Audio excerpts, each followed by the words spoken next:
क्या उन चारों लड़कों को यह जानना जरूरी था कि भूत होता है कि नहीं? क्या उन चारों लड़कों को कब्र से कंकाल को निकालना जरूरी था? आइए सुनते हैं एक और नई कहानी। तो कहानी की शुरुआत एक गांव से होता है। गांव में 4 दोस्त होते हैं। चारों दोस्त अपने हंसते खेलते रहते हैं। 4 दोस्त का नाम रोहित, अमित, सुमित और योगेश था। तीनों मित्र सोचते हैं क्यों ना रोहित को डराया जाए और जंगल के खंडर में ले जाया जाए। रोहित के मित्र उनसे बातें करते हैं और बातों बातों में बोलते हैं कि हमारे पास के गांव में एक जंगल है और उस जंगल में एक खंडर है। उस खंडर में एक औरत का मृत्यु हो गया था और उसकी आत्मा अभी तक वहीं भटकती है। यह बात रोहित सुनते ही हंसने लगता है और बोलता है कुछ भी। रोहित से उनके मित्र बोलते हैं कि चलो वहाँ पे चल के देखते हैं भूत है कि नहीं। रोहित मना करता है। रोहित के मना करते ही उसके तीनों मित्र उस पर हंसने लगते हैं और बोलते हैं तुम बहुत डरते हो इसलिए नहीं चल रहे हो। रोहित यह सब सुनते ही हल्की सी मुस्कान देता है और बोलता है चलो चलते हैं। रोहित अपने मित्रों के साथ जंगल की ओर चल देता है। जंगल की ओर जाते ही उसे रास्ते में खंडर मिल जाता है। खंडर बाहर की ओर से बहुत ही डरावना और भयावह था। खंडर की ओर देखते ही रोहित थोड़ा सा डर जाता है, पर रोहित अपने दोस्तों के साथ अंदर की ओर जाने लगता है। रोहित देखता है कि अंदर की ओर काफ़ी सामान इधर उधर बिखरे हुए हैं और सारे खिड़की दरवाजे टूटे हुए हैं, पर एक दरवाज़ा थोड़ा सही है। उस दरवाजे को जैसे ही रोहित खोलता है तो वो थोड़ी सी चर की आवाज़ करता है। रोहित उस दरवाजे को खोल के जैसे ही अंदर जाता है, उस दरवाजे के अंदर कंकाल पड़े होते हैं और बहुत सारे सामान इधर उधर बिखरे होते हैं। रोहित अंदर की ओर थोड़ा और जाता है और देखता है बहुत सारे जाले इधर उधर लटके होते हैं और वहाँ पे चमगादड़ भी उड़ रहे होते हैं, जिसे देख के रोहित डर जाता है। रोहित थोड़ा सा आगे बढ़ते ही रोहित को एक मध्यम सी आवाज़ आती है, टक टक टक। रोहित सुनता है और बोलता है ये कैसी आवाज़ है। उसके मित्र बोलते हैं कोई बंदर होगा छत पे इसलिए उसका आवाज़ आ रहा है। रोहित कहता है कि चलो ऊपर चल के देखते हैं। रोहित धीरे धीरे छत की ओर चला जाता है और छत पे जाते ही उसे कुछ नहीं दिखाई देता है। उसके मित्रगण हंसने लगते हैं और बोलते हैं तुम बहुत डरते हो। उसके बाद उसके मित्रगण नीचे की ओर चले जाते हैं और रोहित थोड़ा आगे की ओर बढ़ता है और देखने लगता है। रोहित देखता है वहाँ पे एक बहुत विशाल आम का पेड़ होता है।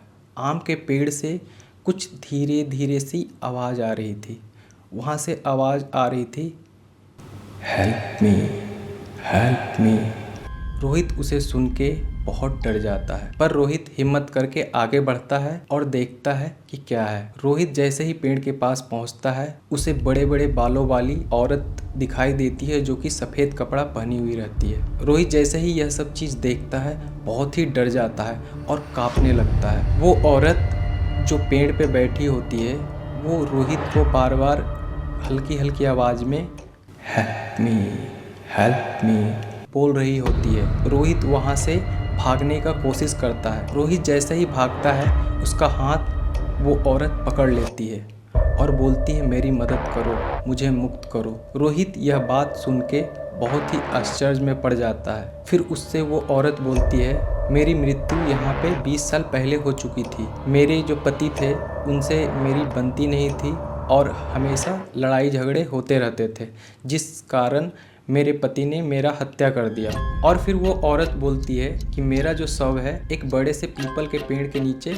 गड़ा हुआ है। यह बात बताते ही रोहित थोड़ा हेल्प करने की सोचता है। रोहित फिर कहता है कि ठीक है मैं आपकी मदद करूंगा। फिर वह चुड़ैल रोहित को जाने देती है। फिर रोहित अपने मित्रों को बताता है। मित्रगण यह बात सुन के वो सारे डर जाते हैं, लेकिन थोड़ी देर बाद सोचते हैं क्यों ना उनकी मदद किया जाए। यह बात सोचते ही रोहित और उनके मित्र सब जंगल की ओर चले जाते हैं और जंगल में उनका शव ढूंढने लगते हैं। 3-4 घंटे की कड़ी मेहनत के बाद उन्हें वो शव एक पीपल के पेड़ के नीचे गड़ा हुआ मिलता है। जैसे ही वो शव मिलता है फिर उसके मित्र सोचते हैं क्यों ना पुलिस को इन्फॉर्म कर दिया जाए।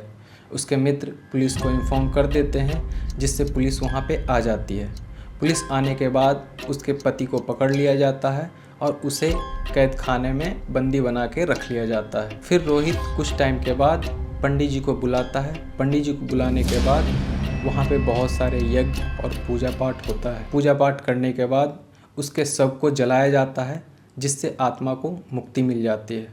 आत्मा को मुक्ति मिलने के बाद जैसे ही वो आत्मा मुक्त होती है और फिर वो चली जाती है। गौरव को इस काम के लिए गांव वाले बहुत ही प्रशंसा करते हैं और उसे बहुत ही शाबाशी देते हैं। जरूरी नहीं है कि हर भूत खराब ही हो, कुछ भूत ऐसे होते हैं जिनका अंतिम संस्कार नहीं होता है तो वो भटकते रहते हैं। वो एक ऐसा जरिया ढूंढते हैं जिससे उसे मुक्ति मिल सके। इस वीडियो को यहीं समाप्त करते हैं, मिलते हैं नेक्स्ट वीडियो में।